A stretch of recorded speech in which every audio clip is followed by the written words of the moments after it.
Hello friends, কেমন আছো তোমরা সবাই? আশা করি সবাই খুব ভালো আছো। আজকে একটা ভিডিও নিয়ে চলে এলাম তোমাদের কাছে। তো আগের ভিডিওতে তোমাদেরকে তো রাসমেলার কী কেনাকাটা করেছি সেগুলো তো শেয়ার করেইছি।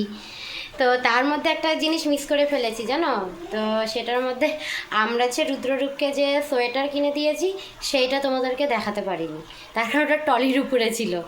আমি না পরে না ভিডিও সব জিনিসপত্র এগুলো যখন গুছিয়ে রাখছি, পরে মনে পড়লো আরে আমি না ওদের জন্য সোয়েটার কিনেছি, মানে এক পত্তন ওর দাদান কিনেছে, এক পত্তন ওর আন্না কিনেছে। এবার আমাদেরটা তাহলে গেল কই? পরে মনে পড়লো ও হো, সোয়েটারগুলো তো উপরে উঠিয়ে একবারে রেখে দিয়েছি। কেন বোঝোই তো বাচ্চাদের ঘরে জিনিসপত্র রাখতে কী অসুবিধা হয়।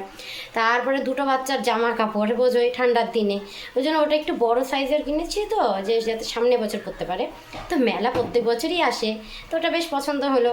আর একটু বড় নিয়েছি যাতে সামনে বছর পড়বে, তো ওই জন্য ওটা তোমাদেরকে দেখাতে পারিনি। যখন আবার ওটা বের করবো নি তখন তোমাদেরকে ভিডিওতে দেখিয়ে দেবো যে রুদ্ররূপের 3 সেট জামা কাপড় হয়েছে। এক পতন রান্না কোট দিয়েছে, দাদান সুন্দর ড্রেস দিয়েছে, আবার আমরা দিয়েছি। ওদেরই মেলা, ওদেরই বাজার, বাবা পুজোর সময় বলো আর যে কোনো টাইমই বলো ওদেরই সব, আমাদের আর কিছু না। তো যাই হোক, অনেক যেটা মিস করে ফেলেছি সেটাই তোমাদের বলেছি। তো আপাতত দেখছো রান্নাঘরে ভিডিওটা করছি, তো হ্যাঁ রান্না করছি। তো রান্নার মধ্যে আপাতত চিকেনটা বসিয়ে দিলাম, কেননা এতক্ষণ ধরে চলছে তো ওই জন্য আর ভিডিও আর করতে পারিনি।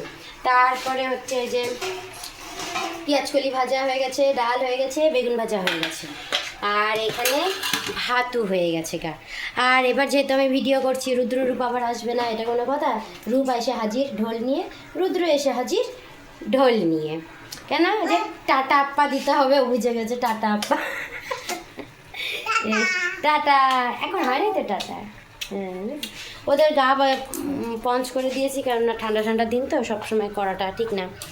তারপরে হচ্ছে আমার শাশুড়ি মার চান্দান হয়ে গেছে গা, মা জামা কাপড় মেলতে গেছে, বাবা একটু বেরিয়েছে, আর বাবা তো কাজে, দিদা কদিনের জন্য একটু মাসি বাড়ি ঘুরু ঘুরু করতে গেছে। আর লাকি আর কি করবে, লাকি আপাতত বাঁধা অবস্থায় শুয়ে আছে, ওর আর ভালো লাগছে না, ওর রাগ উঠে গেছে গা, ওকে শুধু বান্দা বান্দা হয়ে যাচ্ছে, বান্দা বান্দা হচ্ছে, কী আর করা যায়। তো যাই হোক 12টার মতন প্রায় বাজতে চললে, এখন চিকেনটা হয়ে গেলেই নিশ্চিন্ত। তো আজকে মঙ্গলবার, আমাদের নিরামিষ খাই, তো কেউ আসলে কি আর নিরামিষ খাওয়া যায়, তাই না? তোমরা হয়তো ভাববা মঙ্গলবারই তো আমরা নিরামিষ খাই, হঠাৎ আবার চিকেন। তা আমার মা বাবাই বললো, আমার শ্বশুর শাশুড়ি বলে যে কেউ আসলে কিন্তু আর নিরামিষটা নিরামিষ থাকে না, ওটা আপাতত খাতা বন্ধ হয়ে যায় গা। তো যাই হোক অনেকক্ষণ গল্প সল্প করলাম তোমাদের সঙ্গে।